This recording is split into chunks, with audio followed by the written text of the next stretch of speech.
it's Nina. Thanks so much for joining me today.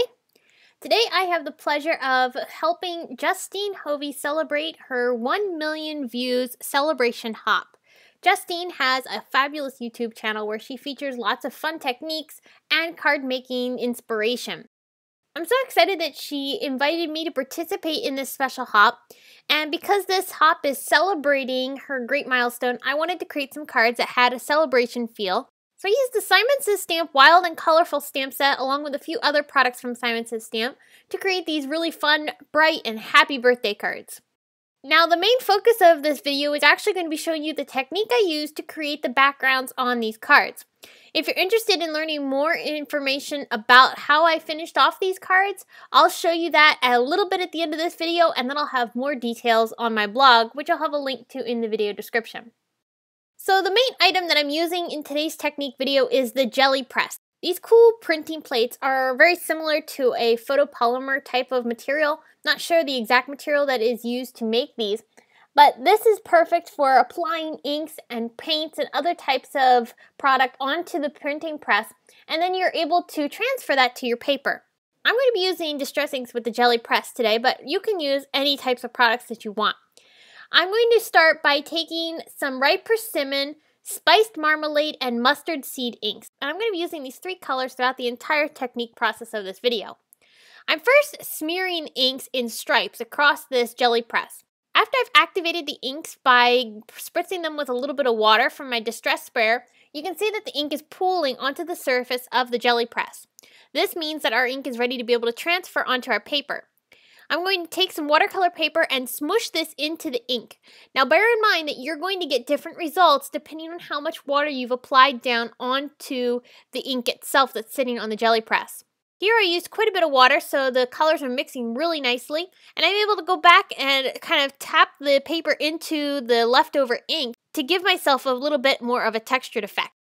This jelly press wipes off cleanly with just a baby wipe, so it's really easy to clean and you can go ahead and keep using it over and over and over again. I'm going to apply another layer of ink stripes across this panel. I'm going to again apply the same three colors that I used on the previous panel. I'm allowing them to overlap so that way I get a nice blend. This time, however, I'm going to step it up a bit, and I'm going to apply a stencil on top of that ink that I've reactivated with the water. Once I've applied the stencil down, you can see I've transferred that ink right onto my stencil, and I have that beautiful ombre of color onto the stencil, which I'm going to then apply a piece of paper over top of to get the ink to transfer from the stencil onto the paper. So instead of applying the paper directly onto the jelly press and getting an entire background covered with that color, this time I'm applying it onto the stencil and I'm getting those hearts to show up because the stencil has those hearts cut into it, so there's no ink sitting on those areas. So when we transfer it, we have that beautiful heart design showing through the paper. Now I can reactivate that ink that's sitting on top of that jelly press.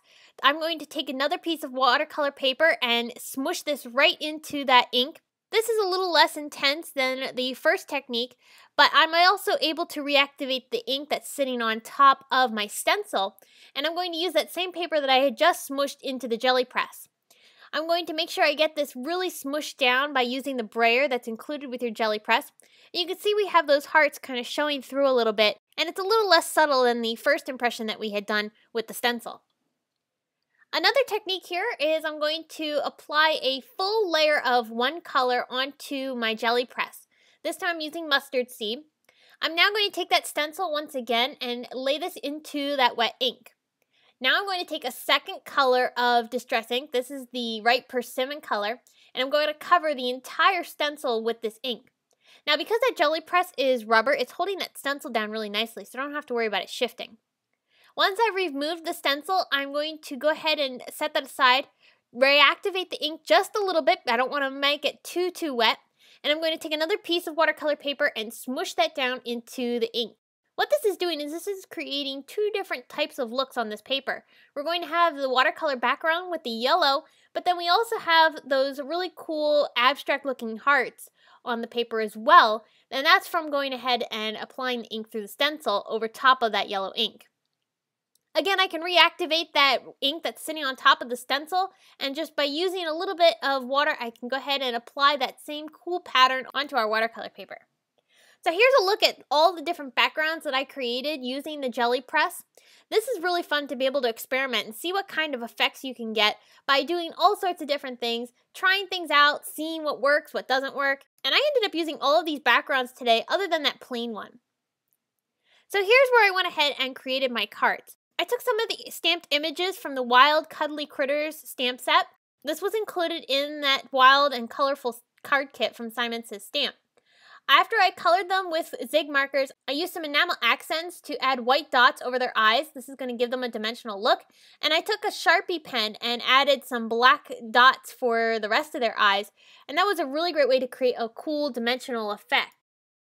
Now for my sentiments, I'm using the sentiment that's included in that stamp set, but I'm also going to pair it with another sentiment from another Simon Says Stamp set.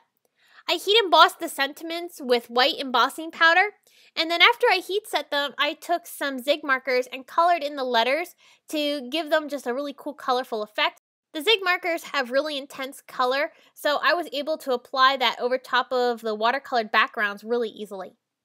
Here's where I'm taking that second stamp set and I'm stamping the words Happy Birthday, so that way the sentiment will read Happy Birthday, Wild Thing. I stamped all those happy birthday sentiments onto strips of cardstock that matched my cards, and then I went ahead and attached them down onto my cards using some foam tape. You can see I created a whole bunch of different types of cards using those backgrounds that I created. Now because these are birthday cards, they need to have a birthday feel to them. So I used the Cuddly Critters accessories stamp set. This came out a while ago from Simon Says Stamp, but it matches perfectly with these Cuddly Critters from the card kit. I colored these with Zig Cling color markers that matched the coloring that I had in each of my cards, and then I used the coordinating dies to go ahead and cut all of these images out.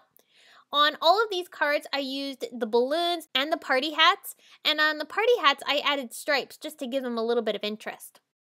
So here's a look at all the finished cards that I created using those backgrounds and the Cuddly Critters stamp set.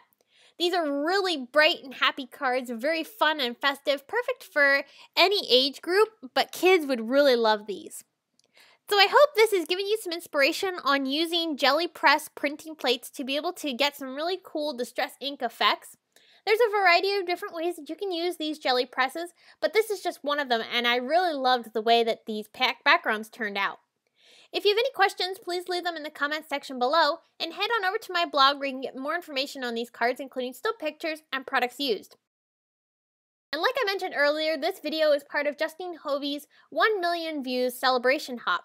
So there are prizes to be won, and to enter in to win these prizes, you need to be able to gather all of the different words that each video hop participant has in their video. So my secret word is prizes, and once you've collected all of them, you'll be able to form them into a sentence which you'll want to enter into a comment over at Justine's blog, which I'll have a link to down in the video description. So your next stop is Michelle Short's blog, and I hope you'll be stopping over there to check out what she's created and gather the secret words so you can continue hopping and hopefully have a chance at winning one of those fabulous prizes. If you enjoyed this video, here are a couple more you might find interesting featuring Simon Says Stamp exclusive products. Please give this video a big thumbs up, subscribe to my YouTube channel, and you can connect with me on social media at Facebook, Instagram, Pinterest, YouTube, as well as my blog. Thanks so much for watching. I'll see you again soon. Bye!